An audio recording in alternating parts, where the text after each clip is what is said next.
밀가루, 물, 이스트, 그리고 소금. 인류 문명과 함께 온 빵을 이루는 네 가지 핵심 재료입니다. 그런데 여기서 질문 하나 드리겠습니다.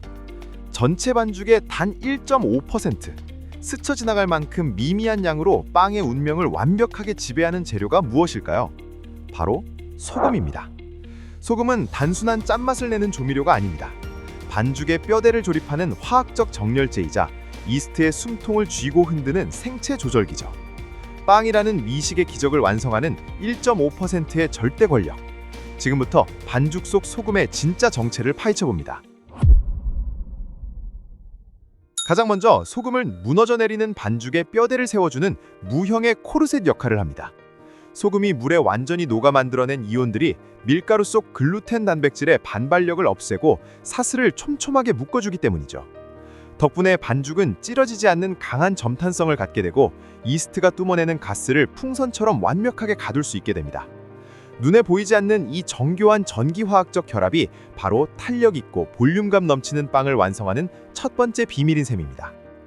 두 번째는 이스트와의 치열한 생존 게임입니다. 소금의 핵심 성분인 염화나트륨은 반죽 속에서 강력한 삼투압을 일으켜 이스트 세포의 수분을 빼앗아 버립니다. 미친 듯이 당분을 먹어치우는 이스트의 폭주를 막고 발효 속도를 늦추는 강력한 브레이크이자 조련사 역할을 하는 것이죠.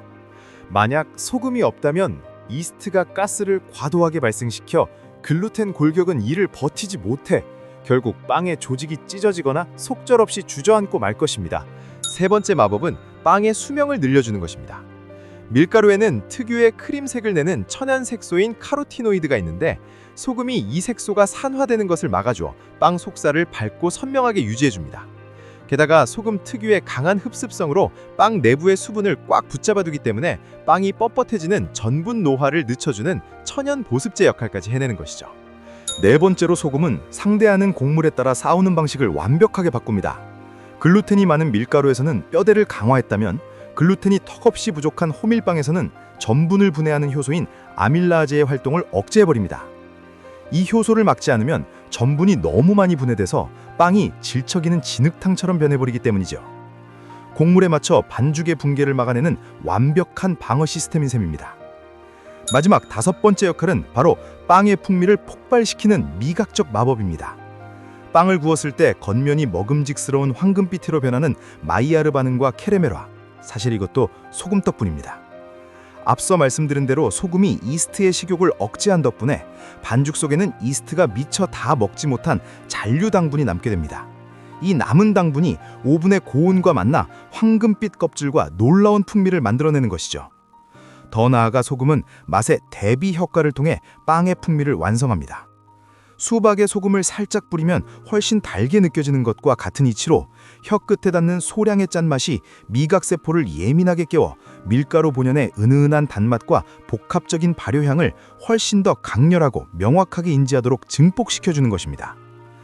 이렇게 반죽 속에서 절대적인 권력을 휘두르며 빵의 운명을 좌우하는 소금이지만 인류가 처음부터 빵에 소금을 펑펑 쓸 수 있었던 것은 결코 아닙니다. 한때 이 하얀 결정은 황금보다 비싼 전략 자산이었고 심지어 빵에 넣을 소금 때문에 국가 간의 피 튀기는 전쟁이 벌어지기도 했으니까요. 빵과 소금이 얽힌 이 지독하고도 흥미로운 역사의 수레바퀴 속으로 들어가 보겠습니다. 오늘날 우리는 마트매대에서 단돈 몇천 원의 소금을 집어들지만 인류 역사의 거대한 수레바퀴 속에서 이 하얀 가루는 국가의 존망을 가르는 전략 무기이자 생명줄이었습니다. 냉장고가 없던 고대와 중세시대, 고기를 썩지 않게 보관하고 기나긴 겨울을 버텨낼 유일한 방법은 소금에 절이는 것뿐이었습니다. 소금을 장악한 자가 식량을 통제했고 식량을 통제한 자가 권력을 쥐었죠. 로마 제국은 아예 소금 수송만을 위한 전용 고속도로인 살라리아 가도를 건설했고 이 길을 지키는 군인들에게 월급 대신 소금을 쥐어주었습니다. 이 살라리움에서 현대 직장인들의 피와 땀이 담긴 셀러리라는 단어가 탄생했을 만큼 소금은 곧 화폐 그 자체였습니다. 이처럼 눈부시게 비싼 권력의 결정체를 빵 반죽 속에 털어넣는다는 것은 황제를 비롯한 극소수의 지배 계급만이 누릴 수 있는 오만한 사치였습니다. 이 잔혹한 소금의 권력은 18세기 프랑스에서 극에 달합니다. 당시 프랑스 왕실은 가벨이라는 악명 높은 소금세를 신설하고 국가가 소금을 독점하여 요새화된 창고에 가두었습니다. 소금을 몰래 거래하다 걸리면 채찍질을 당하거나 사형에 처해졌죠. 이 시기 평범한 민중들의 빵은 지금 우리가 아는 바삭하고 쫄깃한 빵이 아니었습니다. 소금이 없어 이스트의 폭주를 막지 못했기에 반죽은 시큼하게 과발효되었고 글루텐 뼈대가 잡히지 않아 툭툭 끊어지는 거친 산물이었습니다. 맛을 즐기기 위함이 아니라 오직 굶어 죽지 않기 위해 삼켜야 했던 생존의 덩어리였죠. 프랑스 제빵학계의 거장 레이몽 칼벨의 기록에 따르면 프랑스의 평범한 빵배합에 소금이 당당하게 들어가기 시작한 것은 무려 18세기 후반 프랑스 대혁명의 불길이 타오르며 귀족들의 소금 독점이 깨진 직후였습니다. 하얀 가루의 해방이 곧 제빵 미식의 시작이었던 셈입니다. 하지만 이 거대한 권력의 폭력에 정면으로 맞서 아예 빵의 역사를 새로 써버린 이들이 있습니다. 바로 이탈리아 토스카나 지방의 제빵사들입니다.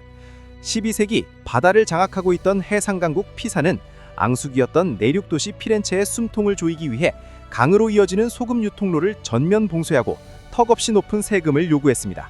소금이 끊기면 빵의 구조가 무너진다는 것을 누구보다 잘 알던 피렌체의 제빵사들이었지만 이들은 무릎을 꿇는 대신 위대한 저항을 선택합니다. 세금을 낼 바엔 소금 없이 빵을 굽겠다. 권력에 타협하지 않고 구워낸 이 싱겁고 무뚝뚝한 빵은 피렌체 시민들의 긍지가 되었습니다. 이탈리아의 대문호 단테조차 훗날 타양살이의 설음을 시로 적으며 타인의 빵이 얼마나 짠지, 즉 얼마나 비싸고 고통스러운지를 탄식했을 만큼 그들에게 소금기 없는 고향의 빵은 저항과 자유의 상징이었습니다. 이후 1540년 교황 바오로 3세의 가혹한 소금세에 맞서 무기를 들고 일어난 소금 전쟁을 거치며 소금을 단 1g도 넣지 않은 파네 토스카노는 토스카나 지역의 지울 수 없는 제빵 유산으로 굳건히 뿌리내리게 됩니다. 가장 놀라운 사실은 이 결핍의 역사가 현대에 이르러 기막힌 미식의 역사를 증명해냈다는 점입니다. 소금이 없어 밋밋하고 싱거운 파네 토스카노는 단독으로 먹기엔 볼품없지만 짭조름하게 숙정된 살라미나 프로슈토, 풍미가 강렬한 페코리노 치즈를 곁들이는 순간 완벽한 맛의 균형을 폭발시킵니다. 짠맛이 강한 토스카나의 요리들을 가장 넓은 품으로 안아주는 최고의 도화지로 진화한 것이죠. 역사 속 피 튀지는 소금 전쟁과 파네 토스카노의 궤적은 우리에게 묵직한 제빵의 진리를 던져줍니다. 반죽 속 단 1~2% 남짓한 소금이 빠졌을 때 빵은 스스로 빛나는 완벽한 요리에서 다른 식재료를 받쳐주는 조연으로 그 지위와 운명이 완전히 뒤바뀌어 버리고 맙니다. 이처럼 우리가 무심코 털어넣는 하얀 결정은 단순히 간을 맞추는 조미료가 아니라 빵의 질감과 풍미, 나아가 식탁 위에서의 존재 이유까지 통째로 설계하는 위대한 마에스트로였던 것입니다. 소금이 반죽의 운명을 쥐고 있는 거대한 마에스트로라는 사실을 깨달은 베이커들은 이제 현실적인 벽에 부딪힙니다. 바로 마트 매대 앞에 섰을 때의 막막함이죠. 정제염, 천일염, 그리고 수만 원을 호가하는 게랑드 소금이나 히말라야 핑크솔트까지 이 수많은 하얀 가루들 중에서 과연 내 빵의 생태계를 완벽하게 지휘해줄 진짜 파트너는 누구일까요? 이번 챕터에서는 화려한 마케팅의 포장지를 걷어내고 오직 현미경이라는 과학의 렌즈를 통해 소금의 진짜 정체를 낱낱이 분류해보겠습니다. 우리가 가장 흔하게 접하는 정제염의 탄생 배경을 이해하려면 19세기로 거슬러 올라가야 합니다. 1807년 영국의 화학자 험프리 데이비경은 소금 용액을 전기분해하여 나트륨과 염소라는 두 가지 원소의 존재를 처음으로 규명해냅니다. 이 위대한 발견은 소금이 단순한 덩어리 광물이 아니라 명확한 화학적 화합물임을 인류에게 일깨워준 결정적인 계기가 되었습니다. 이 과학적 통찰은 산업혁명과 맞물려 소금 정제 기술의 비약적인 발전으로 이어졌습니다. 앞선 챕터에서 살펴보았듯 18세기 후반부터 서서히 제빵에 도입되던 소금이 비로소 대량 생산의 길로 접어들면서 마침내 평범한 사람들도 아주 저렴한 가격으로 소금을 손쉽게 식탁에 올릴 수 있는 시대가 열린 것입니다. 제빵 공정에서도 정제된 고순도의 소금을 보편적으로 사용하게 된 역사적인 전환점이죠. 현대의 정제염은 바닷물을 이온 교환 수지막이라는 첨단 필터로 통과시키고 전기로 분해해 만든 소금입니다. 불순물을 완벽하게 걸러냈기 때문에 염화나트륨 함량이 무려 99.8% 이상에 달하는 가장 순수한 결정체죠. 이 압도적인 순도는 제빵에서 완벽한 통제력이라는 무기가 됩니다. 입자가 밀가루처럼 고와서 반죽 속 수분에 순식간에 녹아들기 때문에 예민한 글루텐 형성을 전혀 방해하지 않죠. 미네랄이나 수분의 편차가 없어서 365일 언제나 1g의 오차도 없는 일관된 품질의 빵을 대량 생산할 수 있습니다. 하지만 이 완벽한 순도는 때론 단조로움이 됩니다. 복합적인 풍미가 부족해서 소금 자체가 맛의 포인트가 되어야 하는 빵에서는 그 매력이 다소 밋밋할 수 있습니다. 반면 천일염은 바닷물을 염전에 가두고 오직 햇빛과 바람만으로 증발시켜 만듭니다. 정제 과정을 거치지 않았기에 염화나트륨의 비중은 80%에서 85% 정도에 머물죠. 그 빈자리는 10% 남짓의 수분과 함께 칼슘, 마그네슘, 칼륨 같은 다채로운 미네랄들이 채우고 있습니다. 여기서 소금이 지는 묘한 화학적 역설이 나타납니다. 염화나트륨 성분 자체는 삼투압으로 이스트의 발효를 억제하지만 천일염에 섞인 이 미네랄 불순물들은 오히려 이스트의 훌륭한 영양제가 되어 발효를 돕는 상반된 작용을 일으키기 때문이죠. 또한 물에 완전히 녹은 이온 상태에서는 반죽의 글루텐 사슬을 더 촘촘하게 결속시키지만 이 낭만적인 불순물은 제빵사에게 아주 골치 아픈 통제 불능의 물리적 변수가 되기도 합니다. 소금을 묵힌 시간에 따라 머금고 있는 수분량과 미네랄 수치가 들쑥날쑥해서 똑같은 레시피라도 발효 속도나 반죽의 되기가 매번 달라질 수 있거든요. 특히 굵은 입자를 제대로 녹이지 않고 그대로 반죽에 넣으면 미처 다 녹지 않은 결정들이 믹서 안에서 마치 날카로운 유리파편처럼 작용해 기껏 형성된 글루텐 그물망을 무참히 훼손하는 참사를 일으키기도 합니다. 이러한 천일염의 단점을 완벽하게 보완해 현업 베이커리에서 널리 쓰이는 것이 바로 꽃소금입니다. 천일염을 깨끗한 물에 다시 녹인 뒤 불순물을 걸러내고 끓여서 재결정화시킨 소금이죠. 염화나트륨 순도는 대략 88%에서 90% 사이입니다. 제빵의 관점에서 꽃소금은 아주 훌륭한 타협점입니다. 천일염 특유의 기분 나쁜 쓴맛인 간수가 제거되어 맛이 훨씬 깔끔하고 불순물이 빠진 고운 입자는 반죽 속에서 아주 부드럽고 안정적으로 녹아듭니다. 정제염의 날카로움을 피하면서도 천일염의 거친 변수를 차단하고 싶을 때 제빵사들이 가장 믿고 쓰는 실용적인 하이브리드 소금입니다. 구운 소금은 천일염을 400도 이상의 고온에서 구워내어 만든 가공 소금입니다. 이 녀석의 가장 큰 무기는 열에 의해 쓴맛을 내는 간수 성분이 완벽하게 날아갔다는 점입니다. 덕분에 짠맛의 모서리가 둥글게 깎여나가 아주 마일드하고 은은한 단맛마저 맴돌게 되죠. 제빵 현장에서 이 구운 소금은 우유나 생크림, 버터가 듬뿍 들어간 섬세한 식빵이나 과자빵 반죽의 찰떡궁합을 자랑합니다. 짠맛이 튀지 않고 부드럽게 스며들어 밀가루와 유제품 본연의 단맛을 고급스럽게 끌어올려주거든요. 게다가 열에 의해 수분이 완전히 날아간 극강의 건조함 덕분에 반죽이 질척거리는 물리적 변수까지 차단해줍니다. 핑크솔트로 대표되는 암염은 바다가 아닌 높은 산이나 땅 속에서 캐내는 소금입니다. 약 3억 년 전 지각 변동으로 갇혀버린 고대의 바닷물이 오랜 세월 증발해 형성된 거대한 바위 결정이죠. 핑크빛은 바위 속 산화철 등 미량 원소가 만든 천연 색상이며 염화나트륨 순도는 98% 이상에 달합니다. 현대 바다의 오염에서 완전히 자유롭고 짠맛이 깔끔하다는 장점이 있지만 빵 반죽에 넣을 때는 주의가 필요합니다. 돌처럼 굳어진 단단한 강도 때문입니다.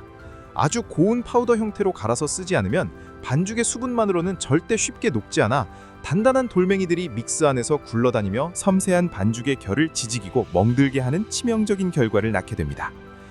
마지막으로 수만 원을 호가하는 명품 소금, 영국의 말돈과 프랑스의 게랑드 소금입니다. 이들은 결정의 형태에 따라 제빵에서의 쓰임새가 완벽하게 나뉩니다.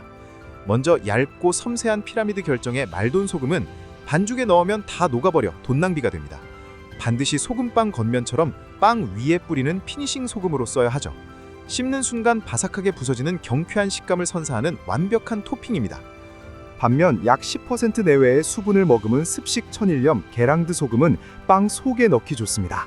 촉촉한 입자가 반죽에 부드럽게 녹아들어 풍부한 미네랄이 빵의 쫄깃한 골격과 깊은 풍미를 돕기 때문입니다. 하지만 냉정하게 말해 수십 배의 비용을 지불한 만큼 극적인 마법을 부리진 않습니다. 바삭한 식감을 살릴 땐 말돈을 빵 겉에, 미세한 풍미를 원한다면 비용을 감수하고 게랑드를 반죽 속에 쓰는 것. 이것이 프리미엄 소금의 가치와 한계를 정확히 알고 쓰는 베이커의 시선입니다. 밀가루 무게의 단 1에서 2% 남짓, 반죽 속에 흩뿌려지는 소금의 양은 수치상으로는 스쳐 지나갈 만큼 미미했습니다. 하지만 오늘 우리가 함께 살펴본 것처럼 이 작은 하얀 결정은 단순한 조미료가 아니었습니다. 반죽의 뼈대를 꽉 쥐고 흔드는 화학적 설계자이자 이스트의 숨결을 조율하는 생태계의 지배자였고, 때로는 인류의 처절한 생존과 역사를 빵 껍질 위에 고스란히 새겨넣은 시대의 기록가였습니다. 정제염의 완벽한 통제력부터 천일염이 품은 야생의 미네랄, 마일드한 풍미를 끌어올리는 구운 소금, 그리고 빵의 겉과 속에서 각자의 가치를 증명하는 프리미엄 소금들까지. 결국 제빵의 과정에서 어떤 소금을 쥐느냐는 제빵사가 어떤 맛의 세계를 창조할 것인가를 결정짓는 아주 무겁고 철학적인 선택과도 같습니다. 이제 여러분이 빵집 문을 열고 들어가 갓 구운 빵 한 조각을 베어 물 때 입안에 퍼지는 은은한 풍미 뒤에 숨겨진 조용하지만 압도적인 마에스트로의 지휘를 떠올려 보시길 바랍니다. 가장 평범하고 흔한 재료가 빚어내는 가장 위대한 미식의 기적을 말입니다.